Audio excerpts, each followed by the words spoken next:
The first time I addressed you was on your 25th anniversary, only 6 months into the presidency, which I admit seems like a lifetime ago. That was the time in which we had reclaimed the promise of EDSA after the lost decade under my predecessor. Fittingly, the Inquirer chose to mark its quarter century by publishing a book to take stock of the Philippine journey as a newly reclaimed democracy.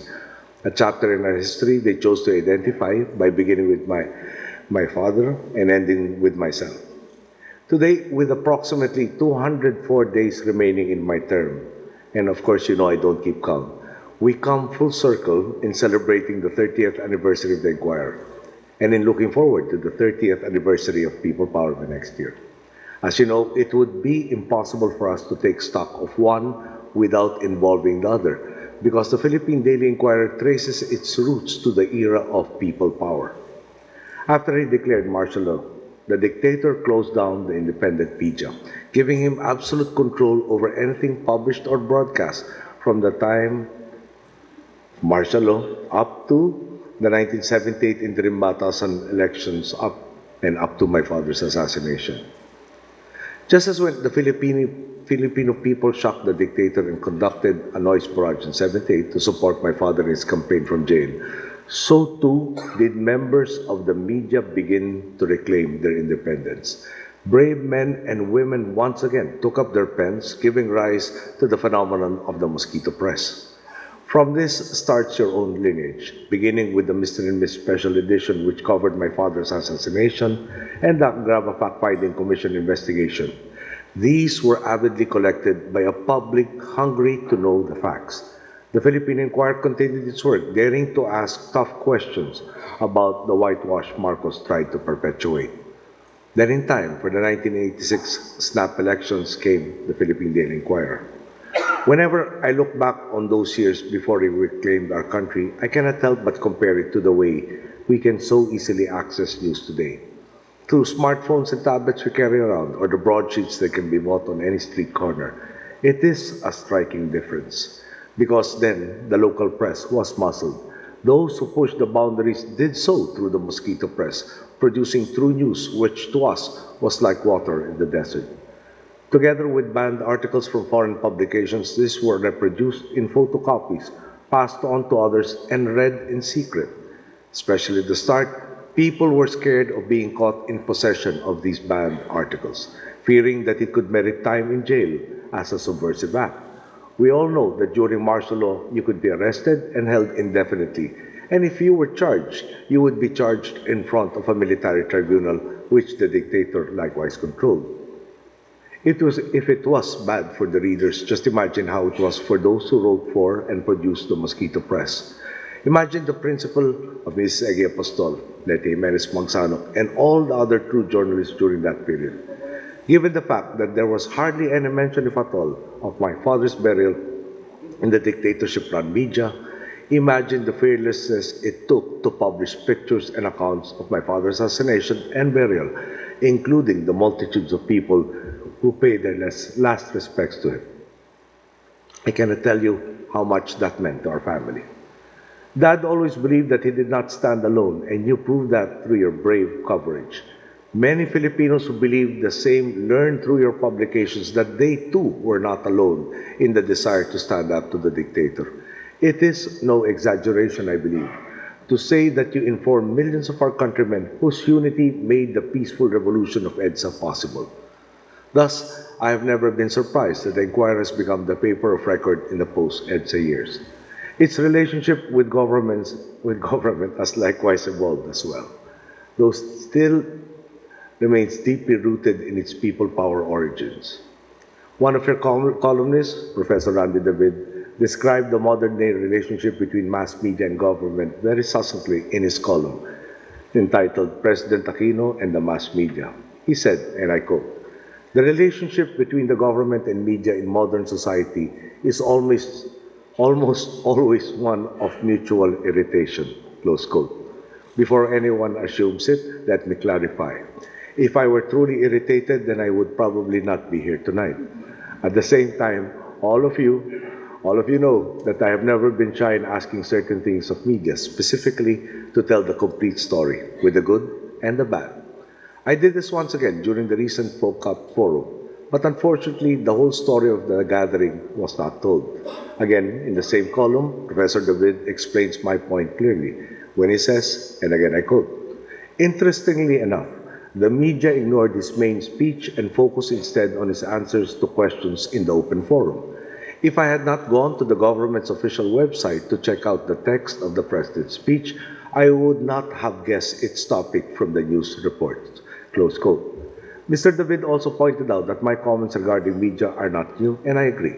I respectfully submit, however, that these comments are very much relevant, that balanced reporting is still part and parcel of media's role as a watchdog, one that speaks truth to those in power and in so doing serves the Filipino people. Perhaps I can share with you how I endeavor to achieve balance in all my decisions. I ask myself constantly, how does this advance the common good? Is it not reasonable to request that the media also constantly ask this question of themselves? When you report on what is wrong, it provides all of us the wherewithal to correct the mistakes and missteps. There is a difference, however, between fair reporting and sensationalist repetition. I've seen this often, for example, when media chooses to commemorate tragedies by highlighting and rekindling all the negatives.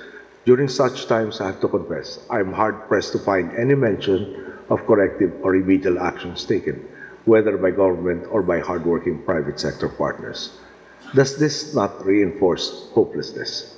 On the flip side, when media reports on what is good, you exemplify that as a model. You show the Filipino people that good will prevail, that good is not just possible but is already happening, and that we can do so much more in this country. This is exactly what the Mysterious Special Edition, Philippine Inquirer, and the Philippine Daily Inquirer did throughout the decline of the martial law years. And of course, there are more and much more recent examples. In dealing, for instance, with the MERS coronavirus, there was an instance during Holy Week in which a Filipino medical practitioner working abroad was exposed to the virus. He underwent testing. And at that very late hour in that country, the results came out positive, which meant that the official notification to us was likewise belated. So much so that the Filipino had already arrived in the Philippines and was on his way home to Bicol. I will not go into the details of all the things that I had ordered done to ensure that we do not have a MERS coronavirus epidemic in the country and that people do not panic. Suffice to say, we spoke to all the major media outlets and presented the matter in a very sober manner. In a very sober manner, and we asked for your help. The Inquirer was one of those who cooperated. I was and still am very grateful for this, but I cannot help thinking in the back of my mind, if most of the media, in fact, and if the fact was that Holy Week had something to do with the cooperation of media. I would like to think that it was a conscious decision, that in that situation, you truly asked yourself, how do I help to advance the common good? Let me encourage you, together with all other media, to keep asking yourselves this question. If at times the answer is by telling government what it has done wrong, then by all means do so. Many of my cabinet secretaries can tell you how often I ask them to take action on matters based on reports that I have read in your paper and have seen in other media. At the same time, perhaps I can also ask you to put yourselves in our shoes, in the same way that I always do as president. Whenever I engage an individual or group in a discussion, it has been my practice, because I want to understand the other side, achieve a consensus, and reach the best decision possible, to constantly put myself in their shoes and see the issue from their perspective. When you write your stories, may I suggest that you put yourselves in my position. See what we have, what can be done, and at the end of the day, what is being done. If all of that is still lacking and you believe there are ways to do more, then please criticize us. This will undoubtedly help us fulfill our duties. If on the other hand, you believe that everything that can be done is already being done, then perhaps you can also write about that. For instance, regarding the issue of traffic in Metro Manila, the Inquirer came out with reports of government's efforts. That, together with decongesting EDSA, we have also been clearing the so-called mabuhay lanes. You reported on how so many have abused the impeded passage on our roads by putting up basketball courts and allowing other obstructions to include unauthorized parking slots. By exposing this, you put those who have erred in the spotlight, applied the necessary social pressure, and by so doing, helped us to expedite the process of road clearing. For that, we thank you. Indeed, in this respect, the Inquirer already has a head start against all of its competitors. Your own masthead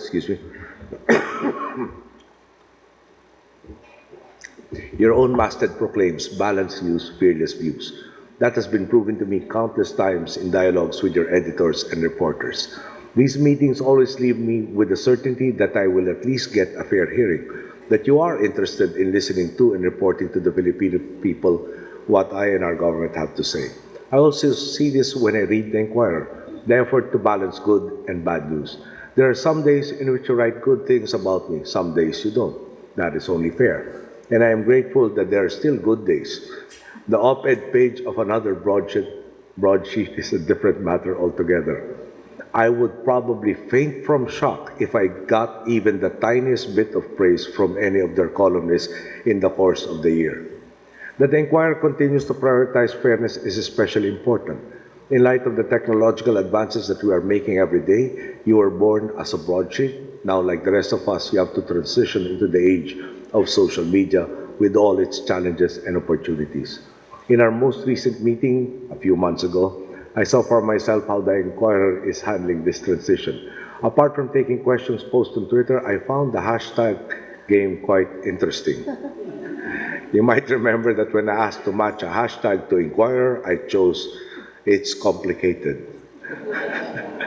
This defines more than my relationship with you. I chose it because your job is indeed quite complicated. Social media and the internet are only part of the concerns to juggle. There is the age-old need to break a news story while making sure that you have all the facts correct. There are the challenges of a reportage. For instance, balancing the credibility of conflicting sources or crafting attention-grabbing headlines without sensationalizing. Of course, there is the need to constantly revitalize the purpose behind the Inquirer, to guard against any monopoly of information, to combat propaganda with the truth. I have previously spoken of, and I'm sure you're aware of, the alternate versions of martial law circulating today, which have led younger generations to believe history has treated the dictatorship unfairly. This is another complication that you're asked to contend with and overcome. There is the new generation of readers who are too young to remember what it was like to live with the government scrutinizing your every move. And at the same time, there is also the brashness of those who are unrepentant of their crimes, those who believe they can ride a wave of manufactured nostalgia to revise history. The most striking example comes from a candidate in next year's elections associated with that regime.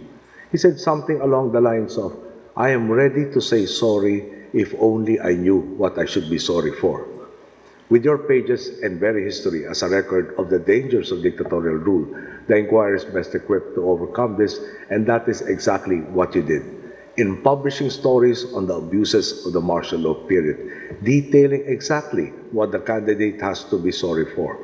Given his unchanged stance on the matter, we can only assume that he doesn't read your newspaper.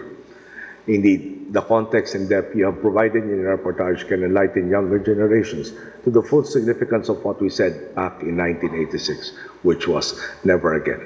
You have already validated the old truism that the pen is mightier than the sword, and I hope the future sees you doing this many more times. Next year, there will be an election every bit as crucial as the one we faced in '86.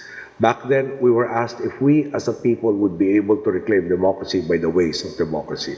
As my mother put it, and in 2016, we will be asked, will we allow the past few years to be a temporary blip on the radar? Will we allow the old and broken status quo to return? Or will we say never again to transactional politics, corruption, and greed? Will we demonstrate to the world and to each other that we are a people now more mature, more focused, and more determined to build on the gains we have made? All of you at the Inquirer likewise have a role to play, not only as members of the media, but also and more importantly as Filipino citizens. As you stood for truth and for justice in martial law, so too am I confident that you will do the same at every occasion. As we celebrate your 30th anniversary, allow me to repeat some of the words of your founders in expressing my hopes for the Inquirer moving forward. That you will, and I quote, help in bolstering our people's confidence in themselves, in inspiring in them a feeling of helpfulness, a passion for justice, a demand for fair play, and a love of each other and of our country. Thank you, and my congratulations to the 30th anniversary, and again, advance Merry Christmas.